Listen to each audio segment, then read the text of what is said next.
made thousands of pizzas. So I want to show you some of the techniques that you can use at home to make that great restaurant quality pizza any night of the week. So to make your restaurant quality pizza, you're going to need a few tools. One, you're going to need a pizza stone. This is going to heat up with your oven to about 500 degrees, depending on how hot your oven can get. And this is going to really cook the pizza from the bottom up and give you that really nice crunchy crust that you get when you order from a pizza restaurant. You're going to need a pizza peel. This is going to allow you to easily put the pizza in the oven and take the pizza out. And I'm going to show you more about that when we talk about the technique. You're going to need what I call a spoodle. It's really just a ladle that's bent flat.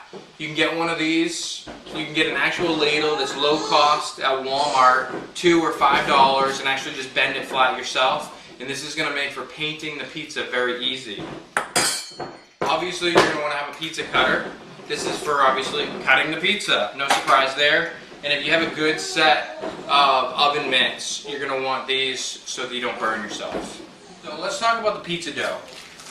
This here is actually dough that I bought from a local pizza restaurant.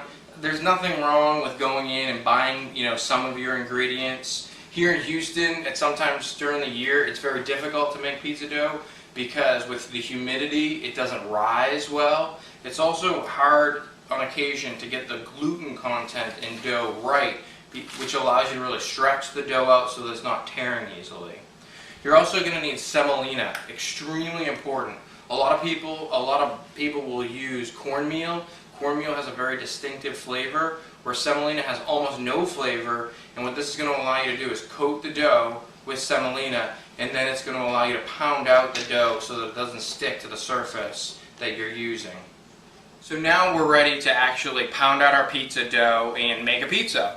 So I've already got the stone in the oven, and it's already at about 500 degrees. So you want to take the time to let the stone come to temperature. You also want your pizza dough to be at about 60 degrees, about room temperature, so that you don't get a lot of bubbles when it cooks in the oven. So we're going to take the pizza dough and we're going to put it into your semolina, and we're going to turn it and coat the entire dough ball. We're going to take a handful of semolina and we're going to put it down onto the area that we're going to pound out the dough.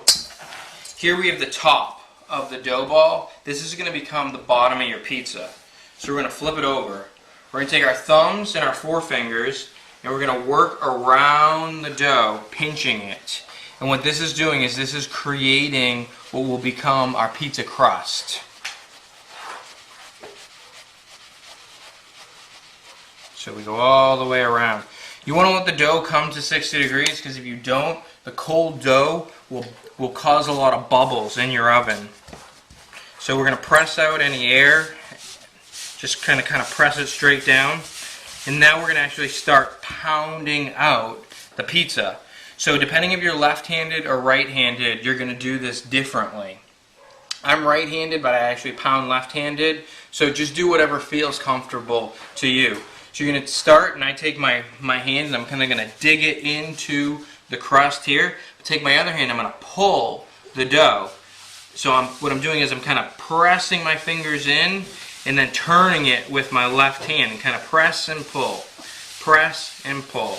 This is probably going to take you a little bit of practice, but obviously practice makes perfect.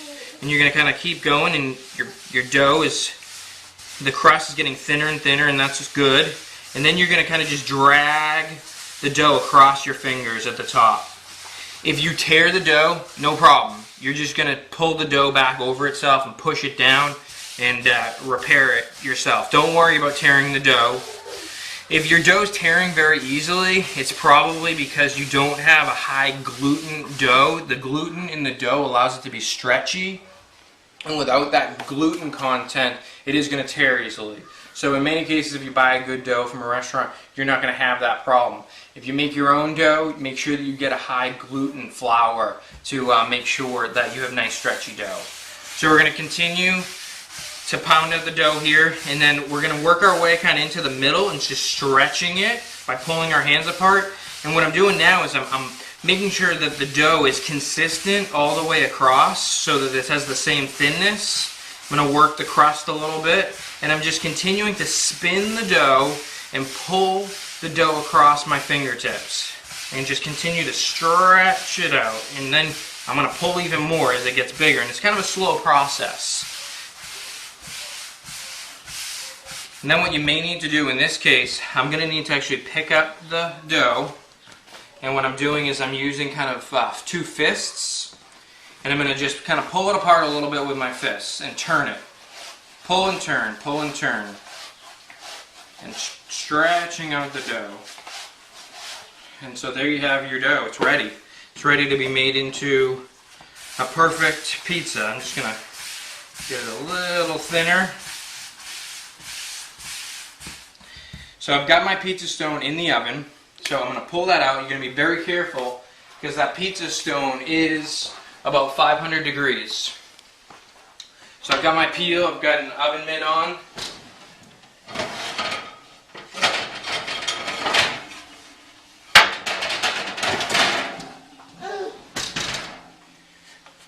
So we take our pizza stone, we put it on top of our peel, and here is where we take our dough and we put it right on top.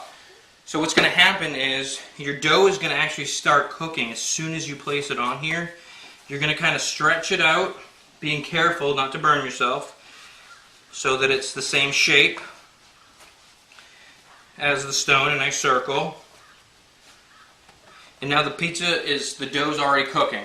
If you don't use a pizza stone, you'll never get the bottom to be nice and crispy, because what will happen is you'll put the stone inside your oven and the pizza stone will heat up with the pizza. The top will end up being cooked, but the bottom will not be. I'm going to take my sauce and I'm going to pour it right in the middle with my spoodle, and you can see some steam because it's already starting to cook. And I'm going to, in a clockward motion, a circular motion, bring my sauce out to the edges. If you need a little bit more sauce, that's fine. And you don't need to go all the way to the edge.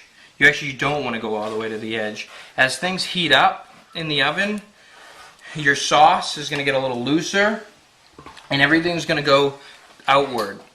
Next, I've got my cheeses. I'm using a provolone cheese. Actually, this is a mozzarella that I'm starting off with.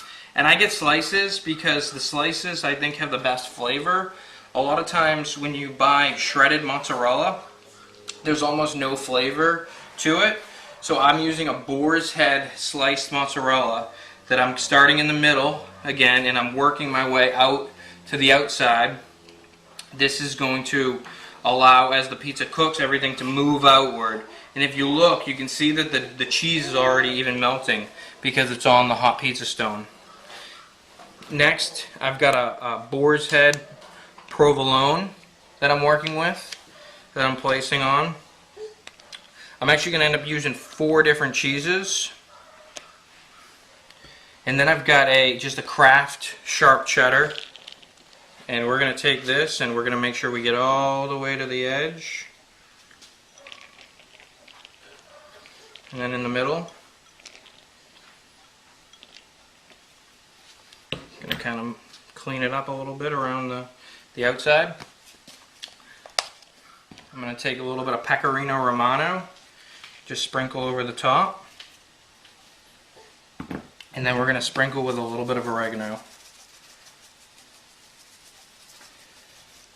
So we're going to take this, we're going to put it back in the oven, and we're going to slide it off the pizza peel. We're going to kind of just let it slide off right into our 500-degree oven. We're going to close it, and we're going to put on a timer for 8 minutes. In about 8 minutes, we're going to be enjoying restaurant quality pizza at home. So here we're taking out, 8 minutes later, we're taking out our beautiful restaurant quality pizza made right here at home. You can take a fork and you can just pop the bubbles, and you can actually kind of, as it goes along, watch and just make sure that if you do, you can kind of pull some of the cheese in a little bit if you need to.